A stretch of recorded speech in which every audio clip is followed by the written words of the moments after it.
welcome again to the A Weasel, a Pickle, and Levi podcast. We come to you live in studio from the catacombs in Rome. We're ready to make some good radio for you all today. I'm happy to be with my boys doing podcasting magic once again. Our first topic today, as usual, a Reddit question. So, you fight a version of you from 2 years ago. How well does it turn out for present you? Parks, what do you have to say? I think this would be a better question if it were like 10 years ago or like 12 years ago. You know what I think about that answer is that's stupid. I think that would be funny. So if I were fighting my 6-year-old self, I would lose probably. My present day self. Your present self would lose. Yeah. Mm-hmm. But I was a speedy one. I was speedy and I had the moves. In the 12, however many years since you're 20, that's 14 years. Oh my gosh. In the 14 years since you were 6, yes. What have you gained? Have you gained anything, or is it all been downhill since 6? Was 6 your peak? 6 was my peak. You know, I wasn't balding. I had long hair. I had muscles, and I was speedy. You know, you were good at basketball. Oh yeah, I had the good Euro steps and spin moves, and yeah. Wow. I think it would just be a tough matchup. It would be close. But oh my god, I wouldn't come out on top.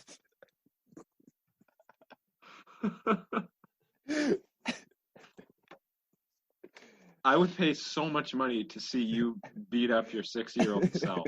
Or actually, yeah, your 6-year-old self beat you up. No, it wouldn't be sad because it's not like it's some if Parks just went and beat up a random 6-year-old, I would be mad at Parks.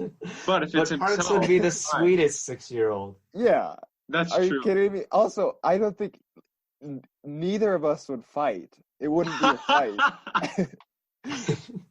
Yeah, that's true. So, Nathan, what would happen for you? If I was 6 or if I was 18? No, we're going to go with the original question. Parks hijacked.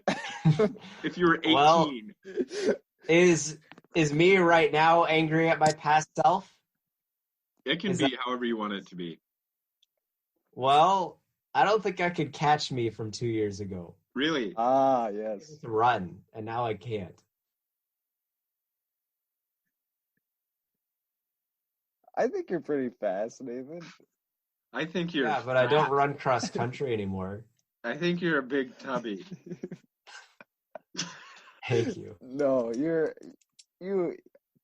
just a disclaimer, we don't body shame on this episode. I love your body, Nathan. Thank you for that. Oh, good. Move on to you. Yeah, what would happen with you? I think I would most definitely win now. I'm like 15 pounds heavier at this point in my life. Wait, that would make you win? Yes, because I'm like definitely muscle? Stronger. I'm definitely stronger than I was 2 years ago. Okay. And also, I think I'd be mad at my 2-year-old self. I'd be really mad at my 2-year-old. Oh, no. That's what this question is, right? 2-year-old me versus me now.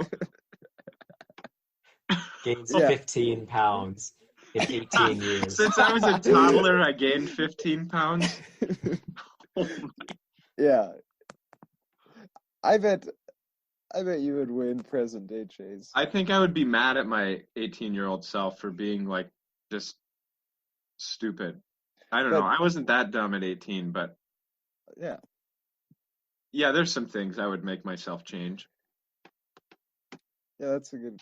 Yeah. I think that's everybody. Yeah. No. That would be you as a high school senior, right? Yeah. Oh, what a time this was. You grow a lot since you go to college. Yeah. Oh, thank goodness. Praise the Lord. Yes. What is that, Chase? What are you drinking? A whiskey. No, you are not. I'm drinking straight whiskey, Parks. No, you are not. Of course I'm not drinking whiskey. Oh my gosh. You're probably, is that water? What are we? This is radio, Parks. Oh my Yeah, it word. is. We're gonna move on. So Parks would lose to a 6-year-old, Nathan would lose to an 18-year-old, and I would beat an 18-year-old. Okay, there we are. Just to recap. Oh, we're getting good at this business. Yes. Okay, for our quote today, it's from one of my favorite movies, Good Will Hunting. Very good movie. Nathan, you would like it. It's actually happy and like there's some romance and that would be math nice. involved. It's really nice. It's a very good film.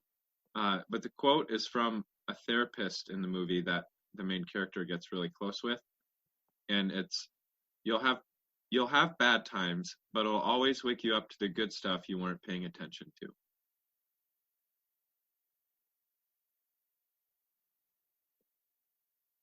I think in light of our present situation with COVID-19. Yeah, I feel that. Yeah, I do too. Like True. looking back on this last semester, just seeing the amount of time I spent doing homework rather than like being with people, I would probably go back and change that. And that's something like I want to change next year. Mm-hmm. How can you change that? How can I change that? Like you're just trying to take a long time doing your homework. I know. I think placing less of a priority on it, honestly. Like Yeah. I'm kind of obsessive about grades, and I think that might need to change. But like being in the room that we're going to be in next year with Mindy and Michael and Caleb and us three, I think just naturally some of that's going to happen where we have a ton of fun and maybe less gets done, but I'm okay with that because I have 2 more years left of college. So, We should have less homework too. yeah, next semester should be Right. good. That's going to be a really fun room. Mm-hmm. It will be. That'll be really nice. Parks, what do you think about that quote? Yeah, I agree with what you all said in that it's very easy to take things for granted, and especially health. Right now, I've been thinking about that a lot. And it's so odd. Like, so my sister comes. She comes home quite frequently, but she lives in Sioux Falls, and she is like a charge nurse at Luther Manor, and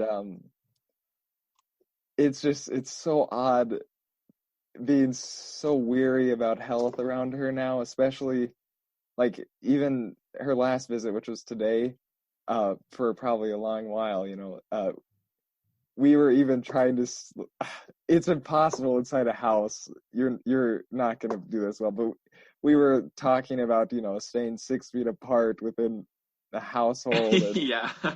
From your sister? Yeah. Yeah, that's pretty But tough.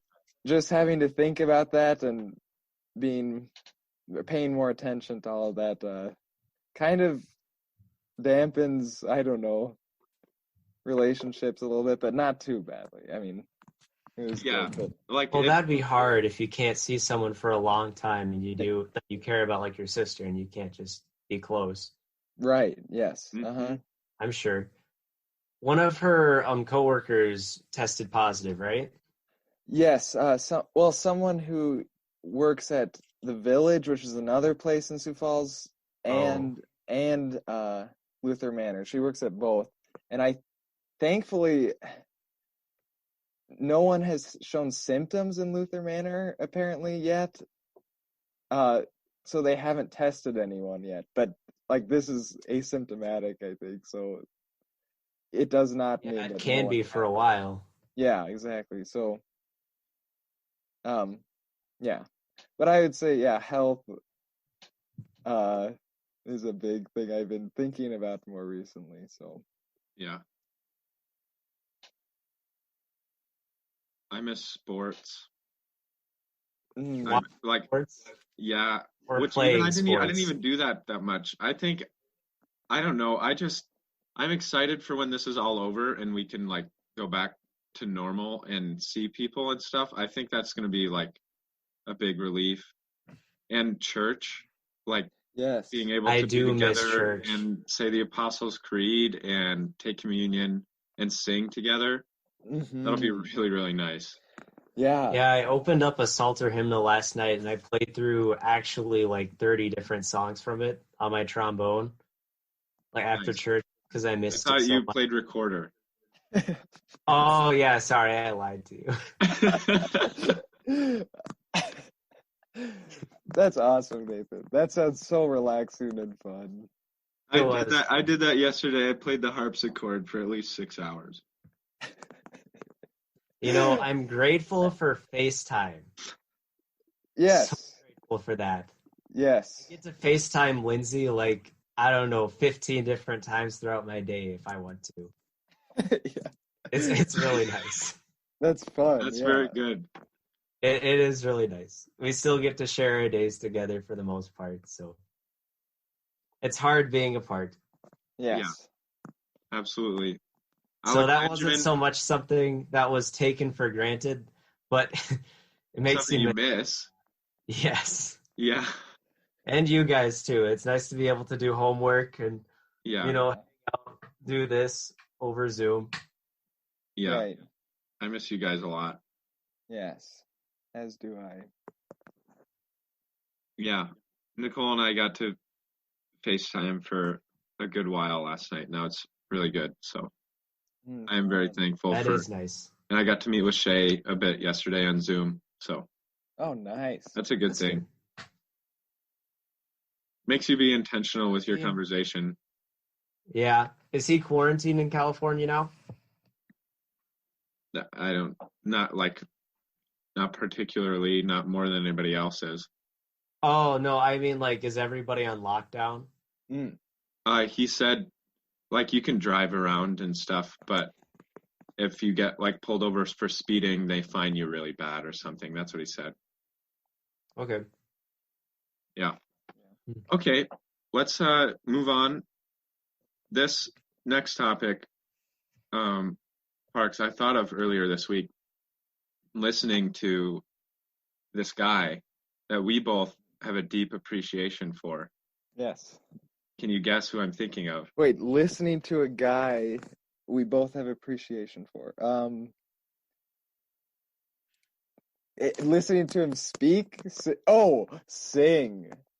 Rap. Yes. Rap. Nate Feuerstein. Yes. Oh, Nate wow. Feuerstein, NF.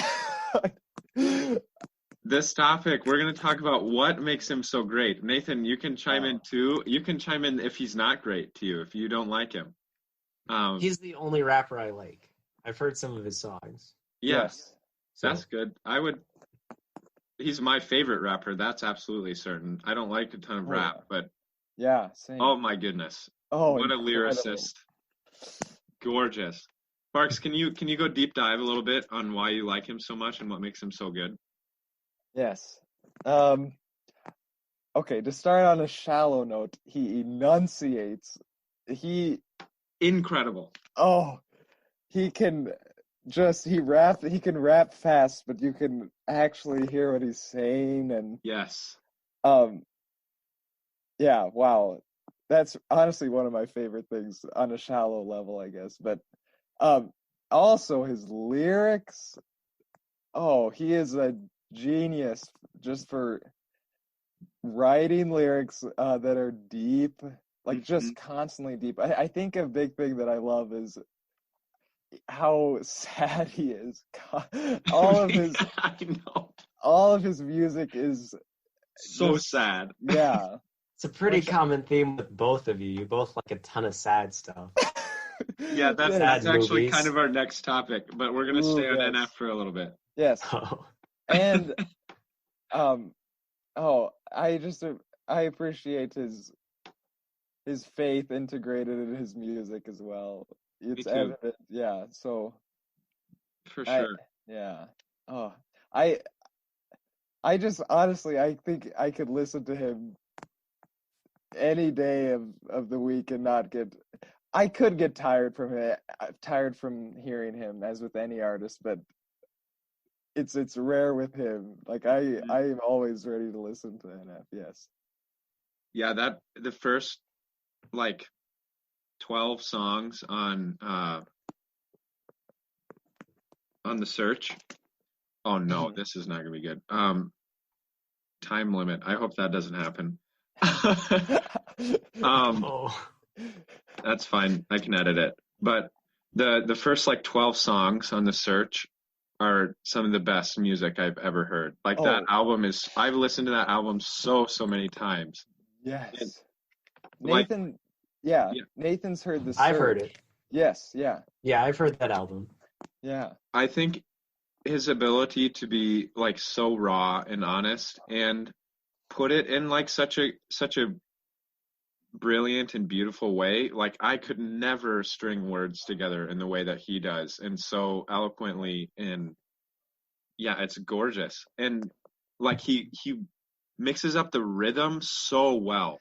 Oh, I can't express it. Like it's I the love flow. listening to it.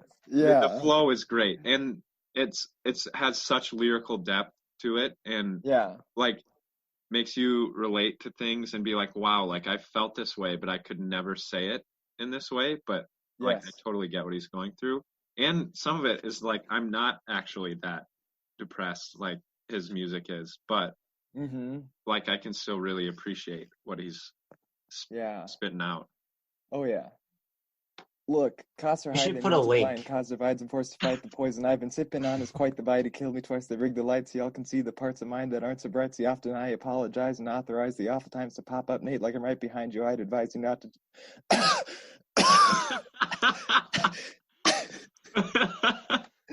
Yeah, Nathan... That was really good. Was that paid my dues? Yes. Nathan suggested a link to compare. Yeah, put a link to the album. Oh, yeah. Now you don't need to, though. That's exactly how the song That is exactly it. Actually, guys, we had NF on the program today, and he just popped up and rapped for us. So thanks, guys, for having me. Oh wait, I don't even know how he sounds. I don't know. Yeah. Oh man. Yeah, he does make very sad stuff, and I like sad stuff a lot, and Parks likes sad stuff a lot, and Nathan does not particularly like sad stuff so much.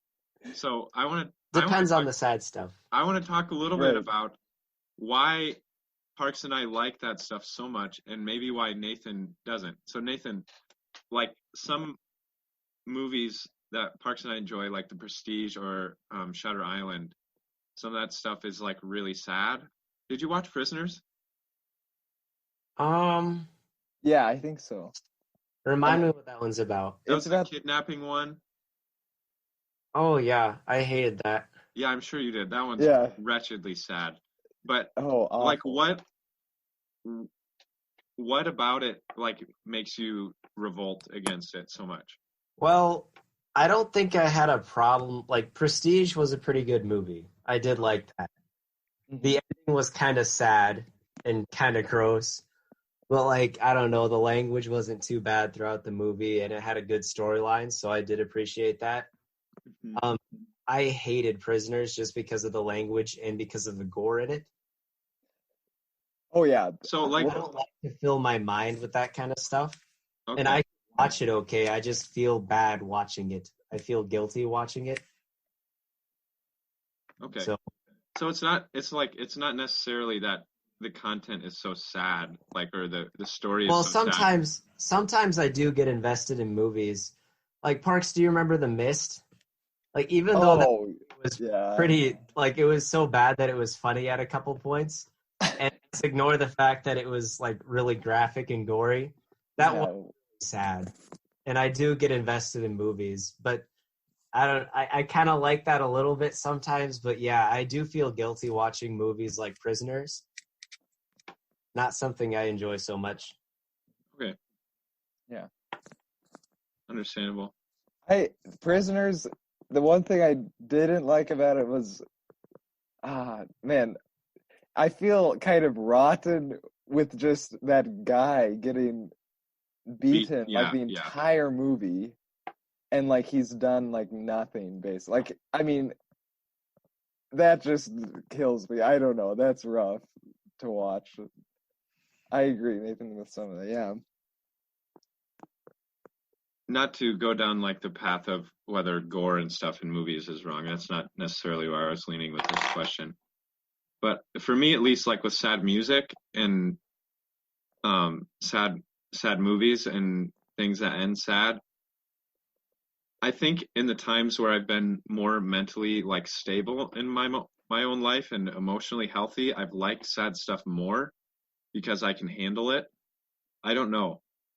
Like before, when I wasn't, I wouldn't like it as much because like it really, that's how I was feeling on the inside, was that sad, and I didn't want to hear it. But when I'm feeling fine, like, I don't know, I can just enjoy the real beautiful art. Like, so, isn't there a saying like true art comes through pain or something like that? And so I think there is really, really beautiful art that comes from sad, painful stuff, and I enjoy that.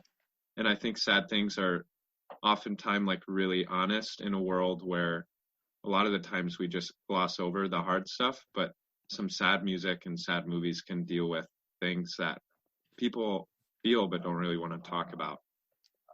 You know, a lot of Johnny Cash's later albums. Yes, that's the Johnny Cash I love. Yeah, I like those albums quite a bit.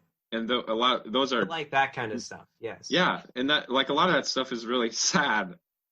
Yeah.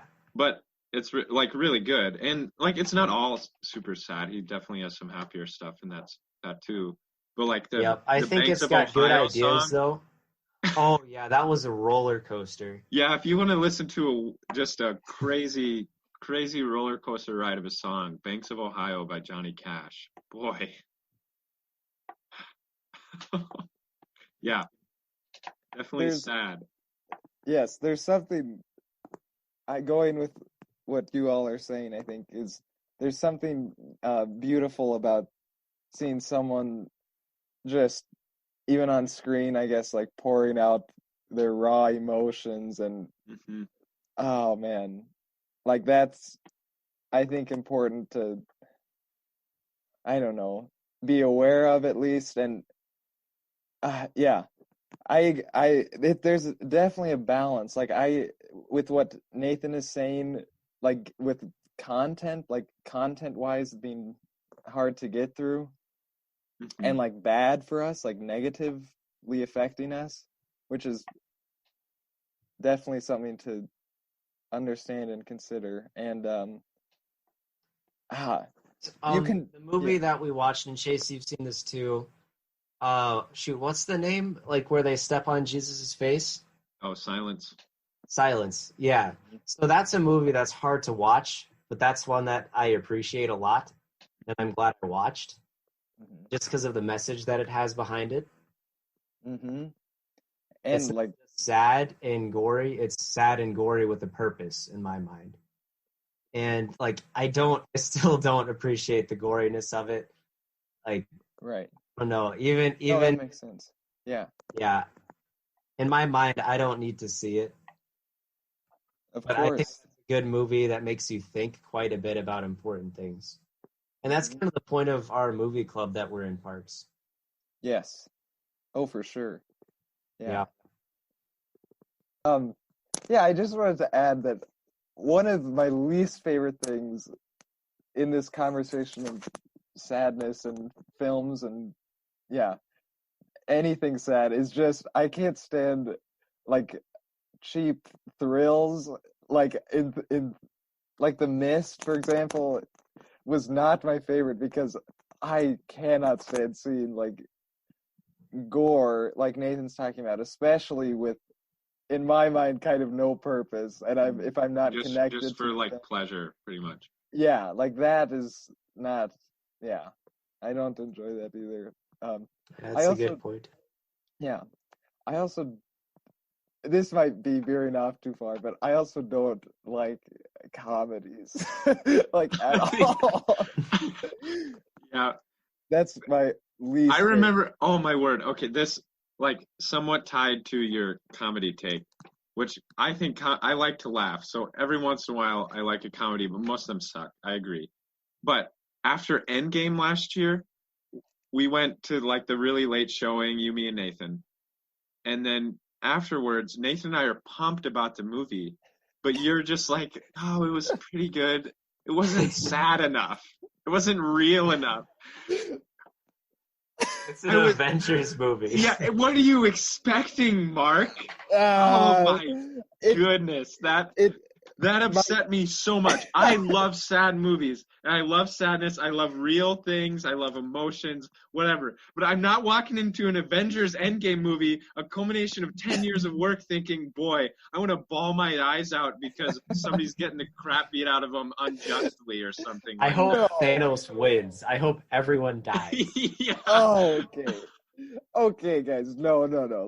My disdain for Marvel movies kind of came out at that moment. I think some are fine, some are good. I just want to feel like the stakes are high in a film, and I didn't. They were high. No, it was 10 years of work. Your problem is you started watching Marvel like a year before that movie came out, and you hadn't probably seen all the movies. Whereas a lot of people started in 2008 with Iron Man 1 and had been going along this journey the whole time and had built a really deep relationship. Whereas you're like, oh, I want to see everybody die, and then everybody's depressed. No. I just don't like the random crass jokes randomly spread out like, through Thor being a fatty the whole movie. I like the Fortnite in the movie. That was good. That was so funny. Oh my gosh. Probably a week. Oh, Parks, I remember 2 comments from you during the movie. You said fatty. I just died. It was so And also, what's the new lady's name? Captain Marvel? Captain Marvel. She came in, she was like, where's he at? I'm going to go kill him. You said, what a ding dong. That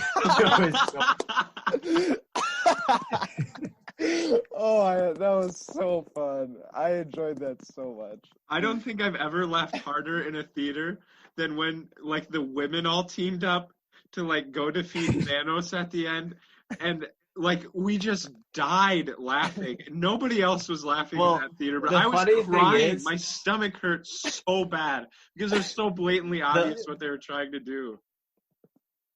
Well, the funny thing was that, like, there's this test called the Bechdel test. It's when, like, 2 women talk to each other when it's not about a man. And, like, that's a good test to, like, compare to movies. The funny thing is, I don't think the movie passed because they didn't talk to each other. Yeah. Like, at all. Oh, that's so funny. Not to say I'm against women at all. I'm very much for women and rights, and women are very good. I'm not trying to be like that. That's a good clarification. Yeah, I just want to clarify. Yes. Oh, yes. So you good, Parks? Have you said all you want to say about that? Yeah. Okay. Oh, yeah. Thank you. Now we're gonna move to a little summary of a book I wrote my senior year of high school. I'm gonna read that. It's from a book called Love, Freedom, and Evil.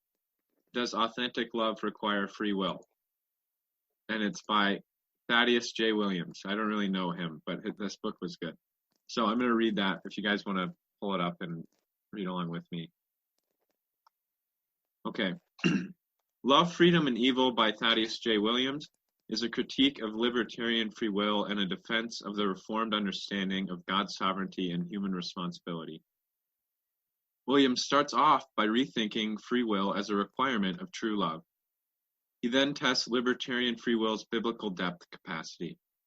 He then moves to going through the 5 main views of divine action and human love. 3 of the views are libertarian, 1 is the standard Reformed view, and the last view takes it a step further than the traditional Reformed view. Williams then finishes by revisiting the problem of evil. The balance of human responsibility and God's sovereignty has been a hot debate for almost as long as Christianity has been around. This book both seeks to defend our responsibility and God's sovereignty in the traditional Reformed view, philosophically, biblically, and existentially. One of the main themes in the book is to define what we mean when we talk about freedom and how it relates to love. Williams gives 4 types of freedom: freedom from the machine, from the gunman, from the heart, and from the reformer. Freedom from the machine and gunman are required for true love. Freedom from the heart and reformer exterminate true love. Freedom from the machine means to be free from all influences of the material world to choose to do or not to do something. If person A puts chemicals into person B's brain to make person B love person A, then this is not real love. Freedom from the gunman means freedom from influences of forceful persons to choose to do or not to do something. If person A tortures person B into loving person A, then this is not real love. It is necessary then that we have freedom from the machine and from the gunman to truly love. Freedom from the heart is defined as being free from the power of centralized character traits to choose to do or not do something. If person A has freedom from the heart, then person A can choose to love or not to love person B with complete indifference. This apathy makes freedom from the heart detrimental to the state of true love. Freedom from the reformer means having the power to choose to do or not do something no matter what action God takes in our hearts. If person A has freedom from the reformer, person A can choose to love or not love God no matter what God does to person A's heart. This destroys love because humans' hearts are dead without God's power changing their hearts. God changes our hearts to love Him and others without forceful coercion. He changes our hearts while preserving our freedom from the machine and the gunman, and in doing so, He preserves our ability to truly love Him. There is more than one way to define freedom. True love does require freedom, but that does not mean true love requires an indifferent, apathetic agent. In contrast, an apathetic agent cannot truly love. God changes hearts in such a way that He not only gives Christians the ability to love, but ensures their love for Him and others, all the while preserving our freedom from the machine and the gunman. The end. Is that confusing? Like, I remember trying, like, this book is so very academic and was a difficult read, but I tried pretty hard to, like, summarize it well. Yeah, I think that was a good summary. You gave the 4 main ideas and you laid them out. Yeah. It made sense to me. What? It made sense to me. Mark, what about you?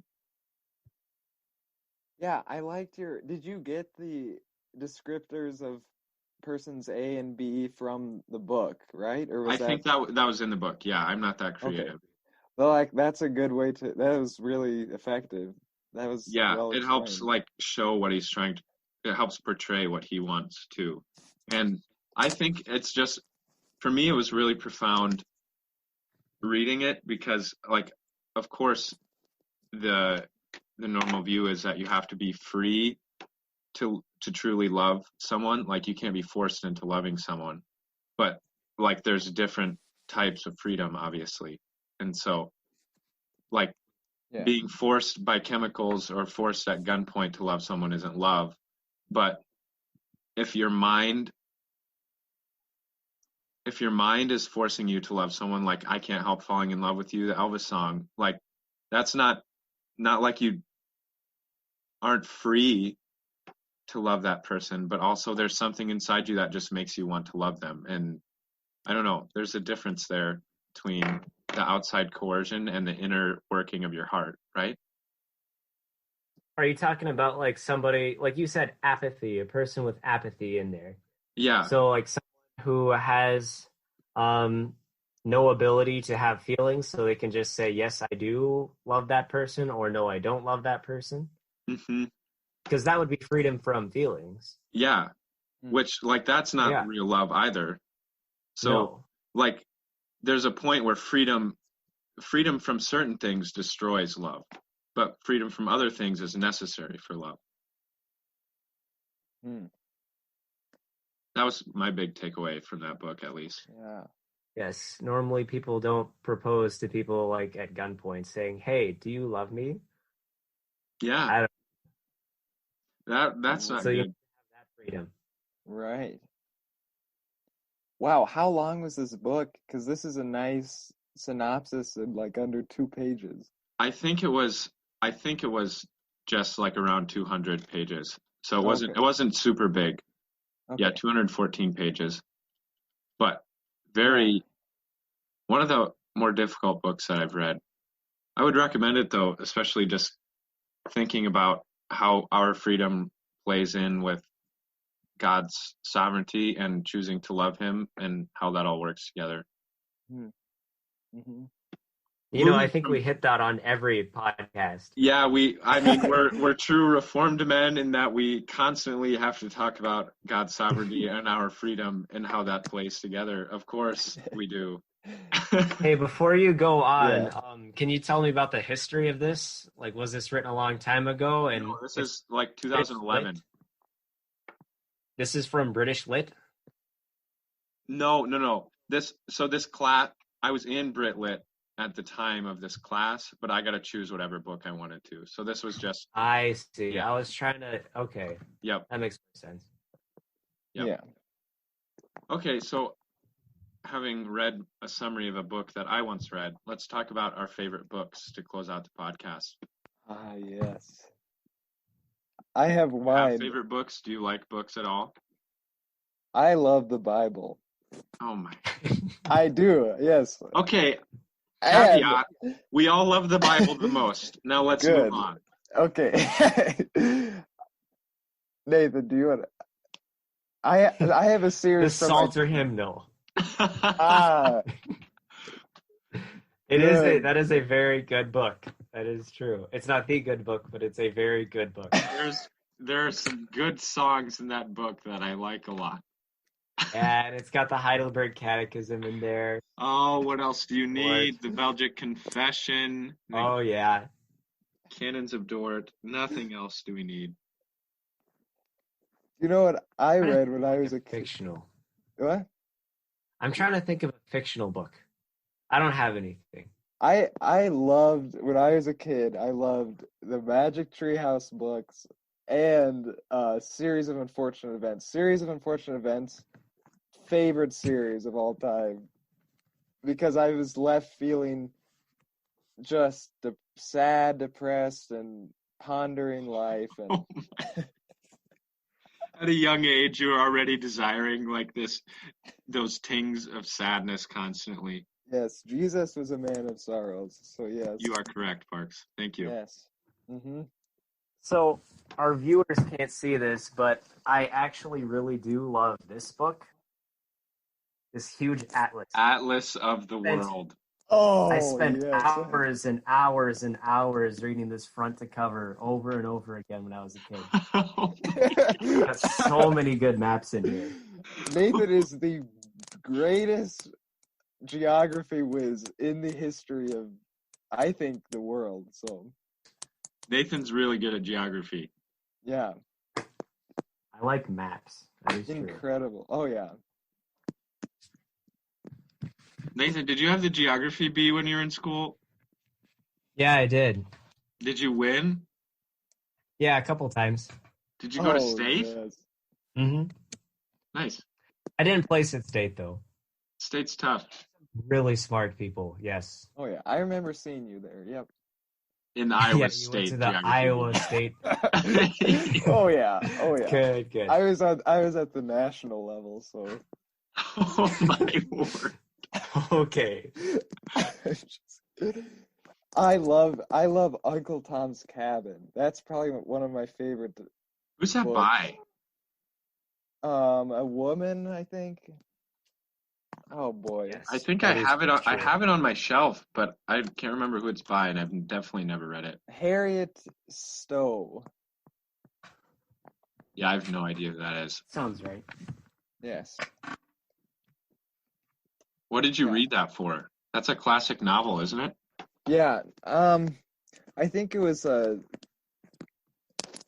like an AP English class. That's cool. Junior year. Yes. Yeah. It was good. I think no, I didn't almost cry, but it was very touching. So, yeah.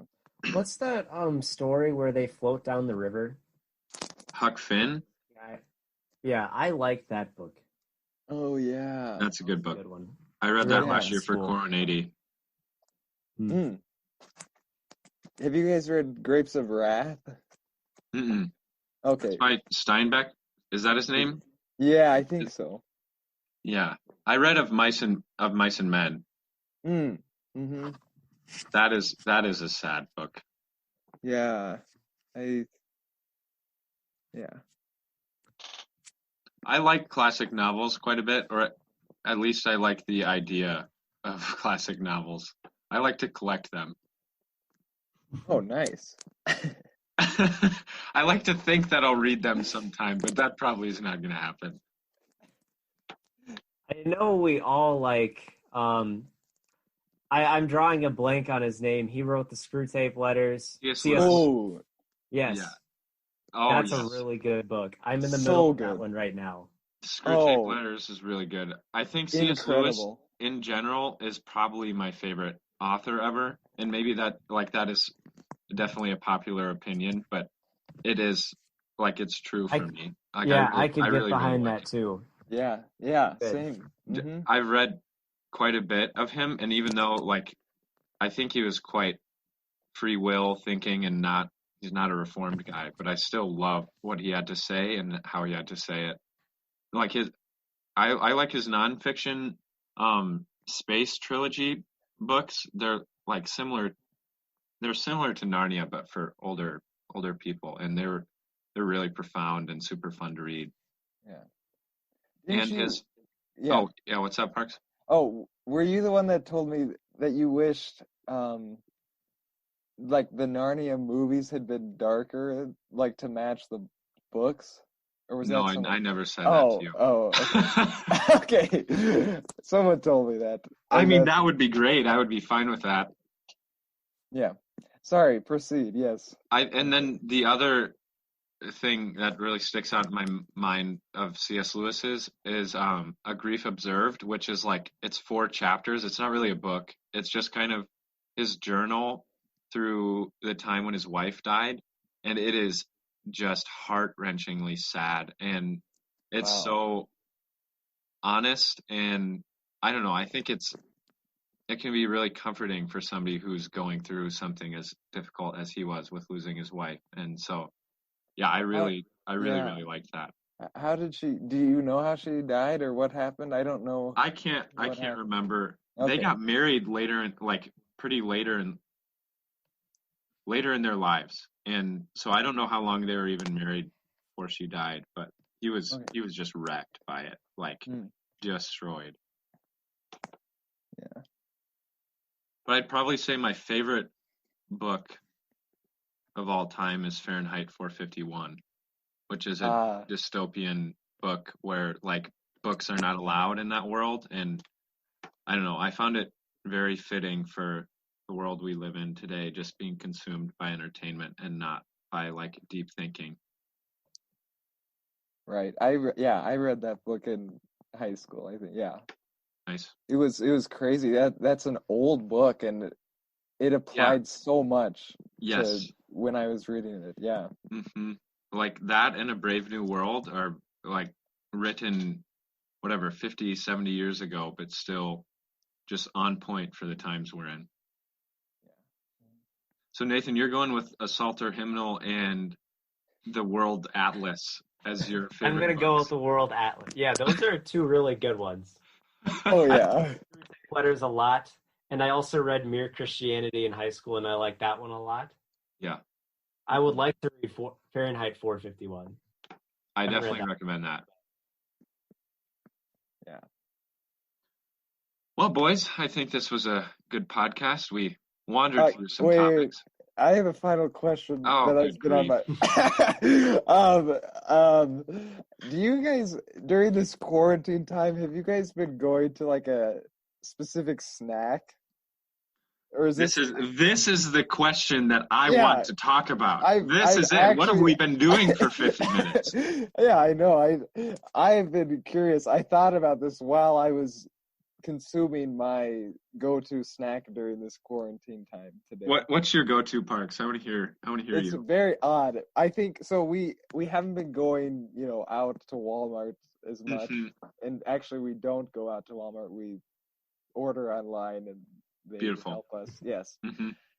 So I've been missing, my good old chocolate ice cream and, cookies and cake and pie and Anything that makes you a tubby, yeah. no.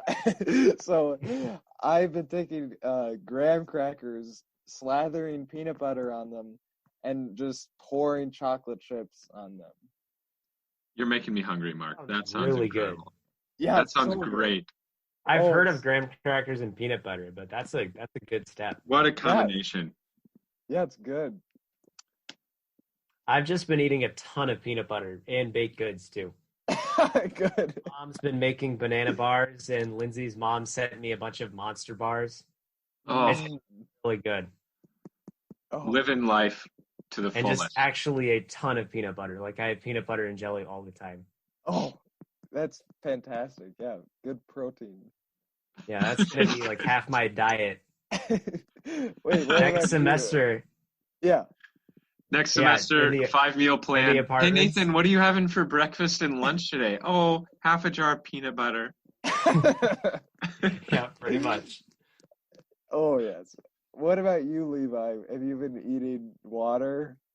No, I like since I've been at home, we constantly have like sugary drinks in the house, and it's not good. And so that's what I've been consuming. I've mints normally by me. Monsters, I think I've only done 1 or 2 Monsters. So, and I haven't drank much coffee in the last week. I've been trying to go to bed more in time. But I eat whatever I can find. Just I have mints by me constantly, so I almost always have those in my mouth, or gum. Like I eat copious amounts of gum. Eat the gum, like consume it. I swallow it. Like I take 1 chew and then it's down. Oh, gross. Mark, thank you for bringing up the question that everybody really wanted to hear from us. Oh yeah. You speak to our listeners' hearts. No. I think honestly, our listeners, they just want more of you. And so next time we're just going to give you the mic and you can talk for an hour and a half. That is so false. They want Nathan and you. That is it. Oh, my word. Of course you would say that. I'm here for you, Parks. I'm here for you, I also Nathan. am here for you, Parks. I'm here for you, Nathan. And Chase, big time. Oh, and yeah. Biggest time. And Chase, that made no sense. Oh my God. Well, I'm going to end the show now, boys. We've wandered throughout various topics. We've stumbled through many things. We had a mid-program break, but we are here at the end. And until next time.